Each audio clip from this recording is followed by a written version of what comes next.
listener production. Hey, Bension Siebert here with you for the briefing.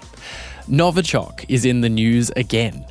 An inquiry is underway in the UK right now looking into the 2018 death of 44-year-old woman Dawn Sturgess, who sprayed herself with a bottle of perfume that turned out to be laced with the deadly nerve agent.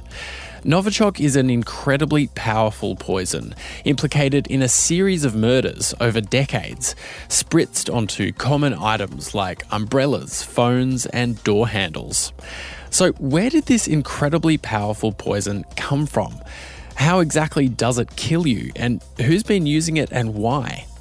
Dr. Ian Musgrave is a senior lecturer at the School of Biomedicine at the University of Adelaide. Ian, thanks for joining us on the briefing. Let's start with the basics. What is Novichok and where did it come from? Novichok is not a single thing.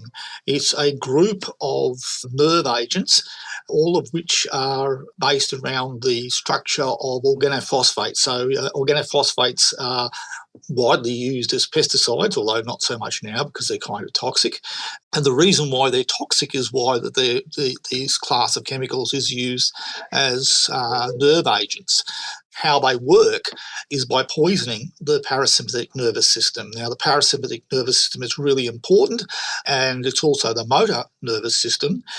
Both of these nervous systems uses the neurotransmitter acetylcholine, and the acetylcholine can do things like, when it's released from its nerve terminals, increase mucus secretion, increase bronchial contraction, decrease heart rate, and it allows your respiratory muscles to function properly. How does Novichok affect the body? By stopping the enzyme that breaks down acetylcholine from breaking it down, you have an excess of acetylcholine, and so, for example, your heart rate will plummet, your breathing will become much more difficult because your respiratory muscles aren't responding anymore, and your lungs will begin to fill up with the mucus secretions because the acetylcholine is not being turned off. With these nerve control agents, one of the problems is that most of them permanently alter the enzyme so that it lasts for a very, very long time, and it's very difficult to reverse. So people will die before you're able to get enough functioning enzyme back to break down the acetylcholine and restore normal function. So how much Novichok would be required to kill an average person? Very, very little. When we talk, these things are designed to be either inhaled or applied to the skin. In terms of inhalation, you need less than 1 milligram per metre cubed of air. Again, it depends on the different chemical. Remember, Novichok is a lot of different chemicals. There's no single chemical which is Novichok. It's a class of chemicals. But generally, you need less than 1 milligram of this material distributed in the air to kill someone. Given that you only need an incredibly tiny amount to kill someone, how does someone store it, transport it, and then place it on like a telephone or an umbrella without themselves being killed? With great difficulty. Typically, the person applying this would have special gloves because they can get through gloves. They'd have special gloves and use a special applicator. In the case in England, it looks like it was stored in a impermeable spray bottle and used to spray surfaces that would allow people to touch it and come into contact with it.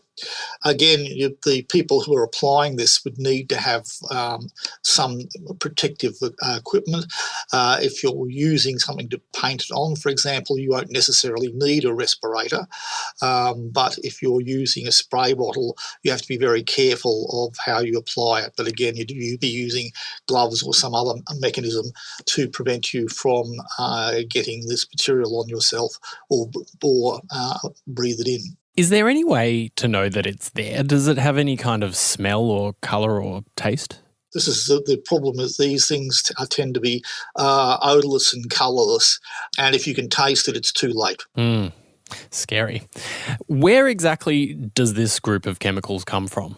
Initially, they were developed by the Russians as a method of getting around the controls of nerve gases and nerve agents in general, and superseded the previous nerve gases of the V class, such as VX. Whether or not they're made in other places is not entirely clear. But this is typically a former Soviet Union Russian-developed nerve agent. So evidence was submitted to this inquiry in the UK this week suggesting that this perfume bottle contained enough Novichok to kill potentially thousands of people just because of the amount of Novichok you need. With that kind of potency, why don't we hear about Novichok being used more often in other areas? It depends on what the goals are. Do you want to assassinate people, or do you want to wipe out an entire city?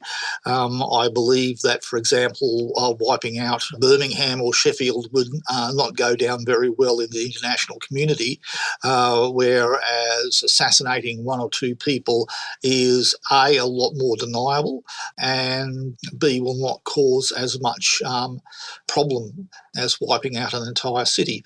Whether or not it's could be used in other theatres of war is another thing entirely. But again, considering these things are indeed contraindicated under the nerve weapons protocols, finding that someone has actually used these to wipe out a village or city would not go down very well in the international community. As a toxicologist, is this something that researchers around the world have access to study? Generally, no. No. To work with anything like this requires very high security clearance, and you would have to be working in a government laboratory or some such to be able to study it. These things are very, very highly regulated. Even getting standard pesticides to work with can be a regulatory nightmare. Getting nerve agents is... your standard toxicologist is not going to have access to these things. And have we ever seen Novichok used in any crimes in Australia? To my knowledge, no. It has been used in a couple of crimes overseas, but not in Australia to my knowledge. Much of what's known about Novichok is apparently based on some limited information provided by two Russian chemists. What is the breadth of our actual understanding of the chemicals themselves right now? It's actually reasonably good because the chemistry is fairly straightforward to understand. And again, it builds on our knowledge of other nerve agents and the organophosphorus chemical class in itself. One of the side effects of our understanding is we can check for poisoning by looking at how these chemicals modify the enzyme. And you can take a blood sample, take the enzyme from the blood, break it down into its component molecules and find how the molecules have been modified by the agent and determine which agent it is. It's, for those of you who are tech savvy, it involves mass spectrometry, which is a really cool technique, but it allows us to be able to fingerprint what agent has been used in these poisoning events. If someone is exposed to Novichok, are they definitely going to die? No, it does depend on how much they've been exposed to, and resuscitation attempts and our ability to give potential antidotes. It's very hard to reverse, but you can partially reverse it with some chemicals and use some blockers of acetylcholine to stop the overactivity of the acetylcholine. And because this is chemically modify the enzyme and you have to wait for new enzyme to be synthesized by the body, this can take a long time to reverse. And so we saw with the Sheffield poisonings that it took weeks to months before the victims were able to recover, and also involved induced comas. But if the dose is small, you can generally treat them and get them back. In the case of the couple who found the perfume bottle and sprayed it directly onto their skin.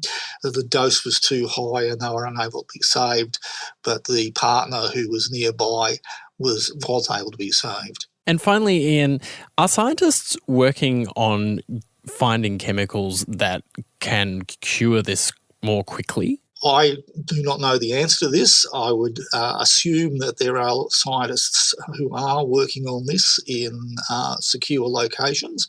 But again, this is beyond a simple academic toxicologist's knowledge, and this would be highly classified. Okay. All right. Well, Ian, thanks so much for joining us on The Briefing. No worries.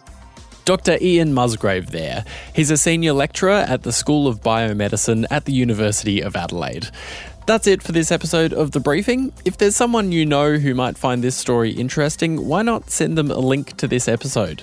And if you want to keep up with our other content, you can check us out on Instagram at The Briefing Podcast, and on TikTok and YouTube, just search Listener Newsroom. We'll be back in your feed tomorrow from 6. I'm Bension Siebert. Catch you next time.